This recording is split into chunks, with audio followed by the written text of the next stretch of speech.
Hey Charlie, awesome to hear you've been working on your progression and I've been able to be a part of that. Let's go and see what's going on with these tricks so we can help get you to the next level. Awesome that you went and already are trying back freeze though. That's so sick to hear. So let's go and get right into it with this first clip.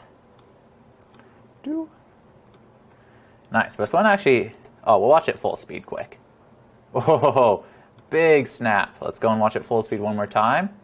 Nice. Let's see what's going on here, because that's good power, good pop. You're getting a lot of up with the jump. So good takeoff,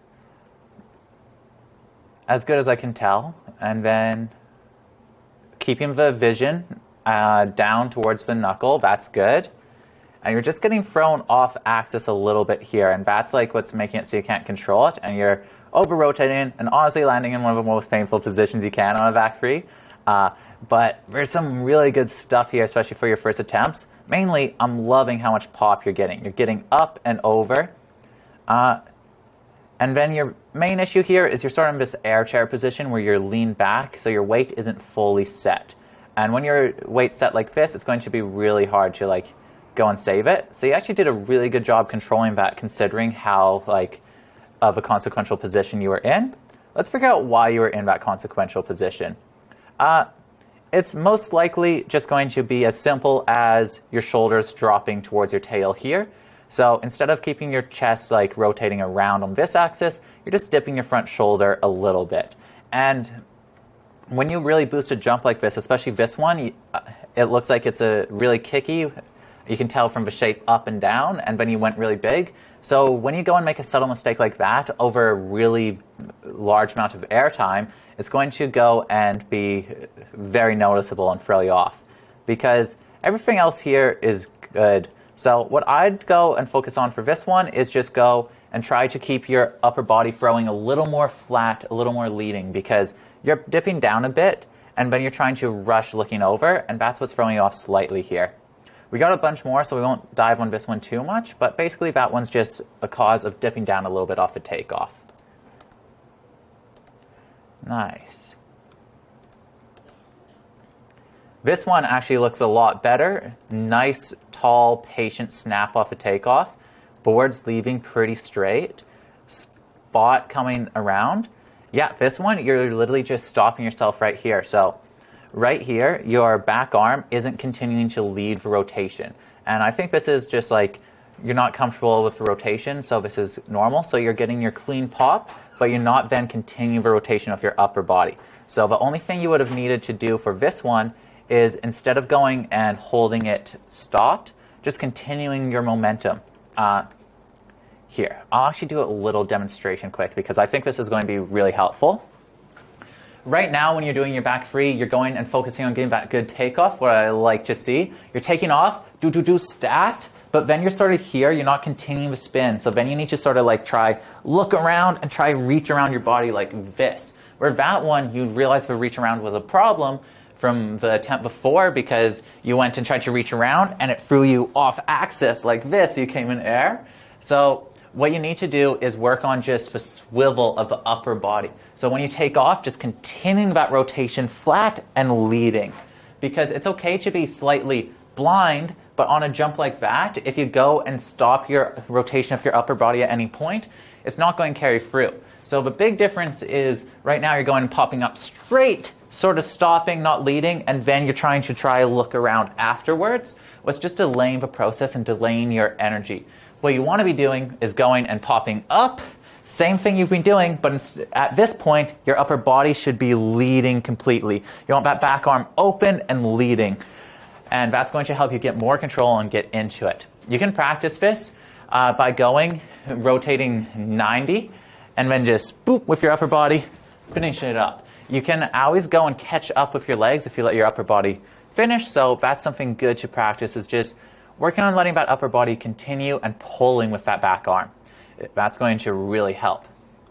Because this one had a good takeoff, everything's good, but just right here at this frame, you're not leading with your back arm anymore and you're flat, and then you're trying to go and shift it around with your hips. And that's what's causing your arms to get caught up beside you. So better takeoff, just without that little bit of follow through in the air. We got a straight here. That's a good straight air. We'll break it down since we're on it. So you're coming in, nice stack position, super aligned. Opening your chest a little bit right here. See how you're just going and letting your back arm come in. But leaving off the tail, nice extension. That's a really good air. Oh, you're probably opening up to get that shifty. That's actually one of my favorite tricks as well. So that makes sense. And that's actually what you should be doing, because normally I tell people not to open their chest for a shifty grab. But when you're trying to get the shifty with the mute, that little bit of open chest is a great way to do it. So that's actually sick. And you use that back arm to pull and counterbalance. That's exactly how I do it. So that's awesome. And leaving off the tail. So normally that open chest is an issue, but for this exact trick and this exact situation, you used it perfectly. What's really awesome to see, coming to the landing nice. That was awesome. A little bit of a knuckle there. We're not going to look at that. Ooh, let me move my camera.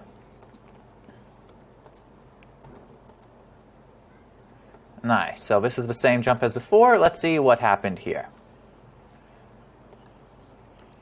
So the first thing going note, and this makes sense because the in run seems like it's pretty tricky, but you're not really doing a setup carve. So notice how you're going and getting on your heels and then your toes really early here.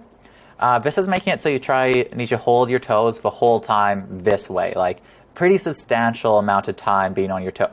No, a pretty substantial amount of time being on your toes here, and it just makes it really hard to hold that position. So you do a really good job considering, like, this is the perfect form. Upper body rotated, hips closed, like, that's a really good wind up. But because you're doing it so early, you can see you're holding the good wind up, but then you're going and needing to, like, sort of lose it. And then you're only really using this effective range of motion because you were on it too soon. What's fine for a back free, you actually don't need that much of a wind up for a back free. So maybe what I would recommend here is doing a little bit less of a wind up. This is more something you'd want to do for like a 5 off the jump this size, or even a 7. And then when you do a wind up this big for a back free, what you're going to need to do is really slow down the whole process, making the snap a lot harder to time. And that's what we're seeing here. Your board's sort of pre-spinning a little bit, and you're not fully using that momentum from that really good wind up. Though I don't want to take away from the point that this is an awesome form. Like this position here, that looks really good, really in control. But you really only need like this much opening. So what I do is set up my setup carve. So I'm coming in here, heels, then switching to toes into that position. So you have the right things going on for your position here. You're just going and getting into a too aggressive one too soon, making it so you need to go and close up, and then you don't fully utilize that range of motion. And that's making it harder to time. So just delay that whole process and do a little bit less aggressive of a wind up when you're doing a back free. And then, yeah, you just snapped a little bit too soon and you're holding it blind, and that's where that pre-spin's coming up from, and it's also where the power isn't coming through. And then we're seeing the same thing here where your upper body's sort of stopping the rotation. This is happening for a good reason here, because you just snapped too soon. So you're trying to like not catch heels. So that's good control, but that's what's causing you to not have your upper body lead. We can really see it right now, how everything's connected. You really would want this upper body position to have this arm coming down to the landing, this arm pulling around, because that's what you need to do is you get that back arm in, right arm pulling in, and that's going to help you go and rebalance. Because that takeoff was actually pretty good. Like, the takeoff was better than this axis of rotation would have you believe, but it's just the combination of it being a kicky jump and you not getting your upper body up and into the landing. So same thing, just delay the setup carve and then focus on keeping that upper body a little bit flatter. Probably, yeah, you're just snapping slightly too soon.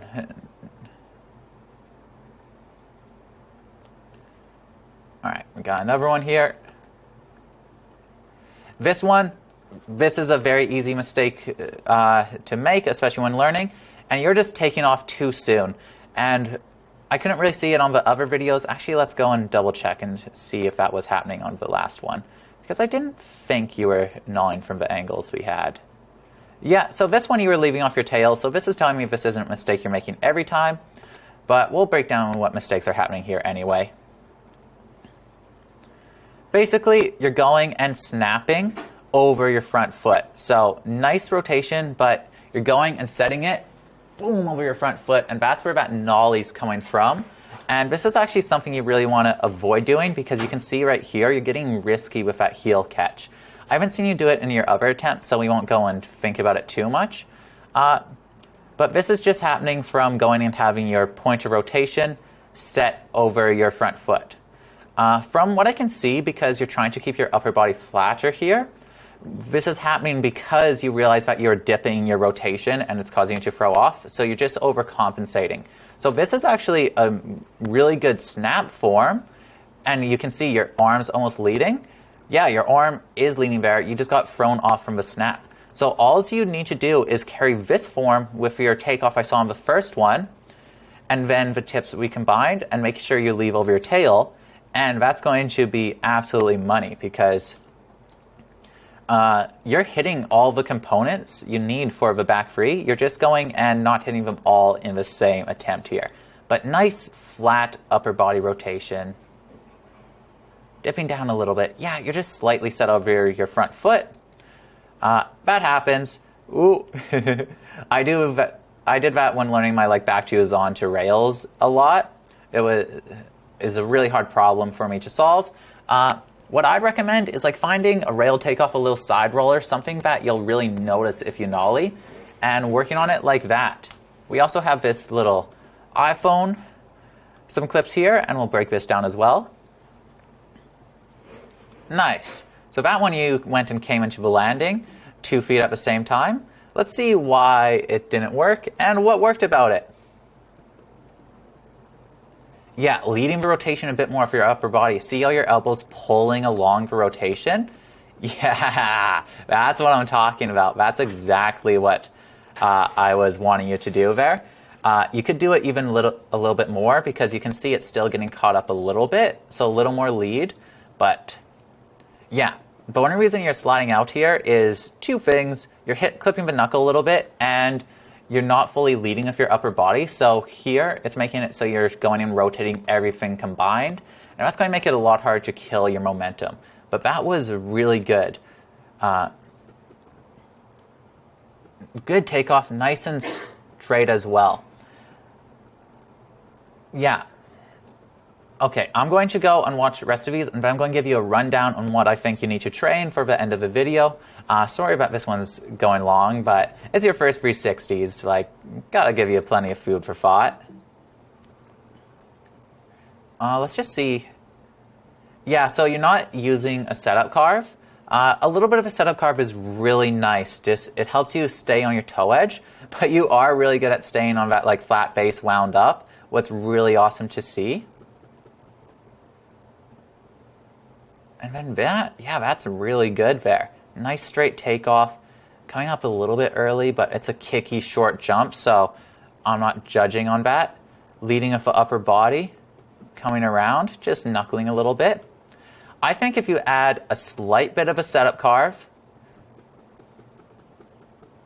and a little bit more rotation of the upper body, you're going to be set. All right, I'm going to just go and pin you and show you what I think you should work on.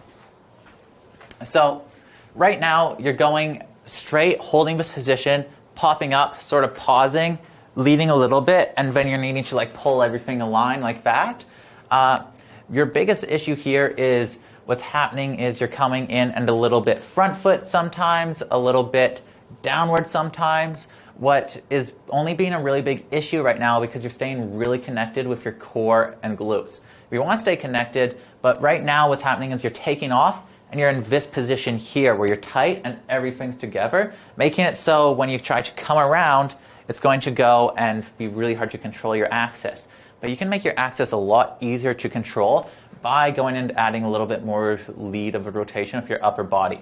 So that means instead of trying to go and rotate everything together, we're going to go and add a little bit of separation. So tight, together, and then lead just a little bit here. You want to be like 90 to a jump with your upper body starting to see the knuckle and then pulling in. So this arm pulls around and then this arm pulls up and down, and that's how you get into that landing and get stacked. And then that also lets you go and finish the rotation and kill it, so when you hit the landing, it's smoother, because then you can go and rotate it like this.